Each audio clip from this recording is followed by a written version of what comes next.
Hey everyone, I'm Brazen Eagle. As you might have heard this past week, Jeff Bezos, the founder of the economic giant Amazon, is getting divorced. He currently, though, is worth $136 billion. However, apparently, back in the 90s when him and his wife got married, they did not sign a premarital agreement, commonly known to us as a prenup, so the two will have to split all of the wealth that Jeff Bezos built up 50-50 between them. That's absolutely insane. Half of the wealth that this man created will be given to a woman just for being married. Now, don't get me wrong, his wife was one of his first employees, but she didn't create the giant that Amazon has become. The only thing that she deserved was the paycheck that she got for working at Amazon. Now, no woman is worth $68 billion. I would argue no woman is worth $1 billion, let alone $1 million. At the end of the day, women, they're pretty much all the same. That would make literally her the wealthiest woman alive, and we're still talking about Jeff Bezos' wife. She will be the wealthiest woman because of a divorce. Just because of a simple divorce. She didn't earn the money, and she shouldn't get a single cent of her soon-to-be ex-husband's fortune. Doesn't make sense to me. Most guys don't realize this when they get married.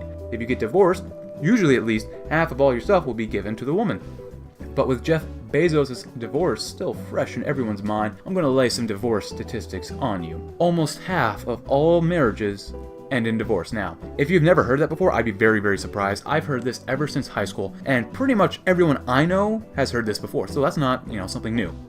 At least 41% of all first marriages end in divorce. So something else that I've kind of also heard as well, not really surprising. Second marriages have a 60% chance of failure, and heaven forbid if you do not learn your lesson and get married a third time, there's a 73% chance that the marriage will again end in failure.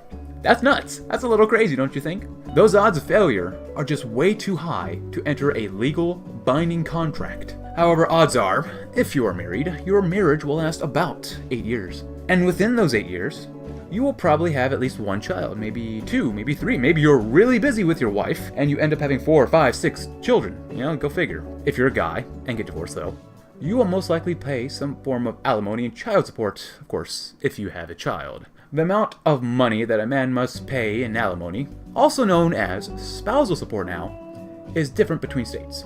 Factors that influence the amount of alimony to be paid includes age, the physical and emotional conditions of the former spouses, the couple's standard of living during the marriage, which is actually very important to keep in mind, the length of the marriage, and more.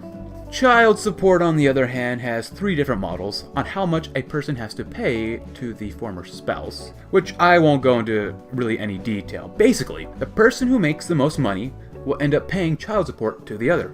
Pretty simple. And since men earn more money than women, the man will almost always end up paying his former wife money in child support. Now, if you want the hard numbers, and in 2015, 85% of child support providers were fathers. Now, it's not exactly 85%, it's actually 84.8%, but 85% sounds better. And the average child support payment received by a woman in 2015, the actual number a woman received per month was $430. Basically, you're an absolute fool if you get married. In a divorce, the woman will try to take as much away from you. She will literally see you as an enemy. She is literally incentivized to get all of your money because, like I said earlier, the court will rule that she must have as close to the living standard as she had during the marriage. And all of this has a tremendous effect on men and, of course, the children. Because of divorce, though, men are more prone to cancer. They are more prone to cardiovascular disease, heart attack, and of course, unfortunately, suicide. Men who have been divorced have a 250% higher mortality rate than non-divorced men. If you have a divorce, you are extraordinarily much higher to die, either through suicide, drug abuse, stuff like that. That's absolutely nuts. Why should a man suffer the consequences of a divorce when women initiate at least 69% of all divorces? But get this, if you marry a college-educated woman, that's even worse. College-educated women initiate all of the divorces 90% of the time. If you get married to a college-age woman, just good luck. I mean, I know you were a fool to get married to begin with, but my God, college-educated women initiate divorce 90% of all the divorces. God dang, that's nuts. Marriage is such a terrible prospect for men. With a high chance of failure, marriage, of course, is obviously on the decline. Any man who gets divorced faces so much hardship and may end up committing suicide, like I said earlier. This is a serious issue that most people just don't hear, they don't understand until it's too late, until they are actually been through the divorce process. What are the benefits to marriage? You know, people like to say, oh, if you get married, you earn more, you might have a longer life. Not exactly, you see.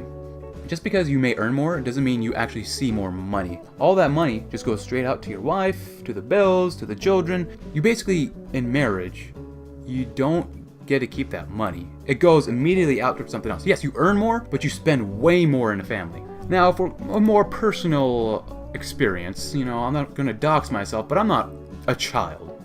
And I'm not an oldie, I'm not a boomer. With that in mind, I see people that I know get into relationships and eventually get married.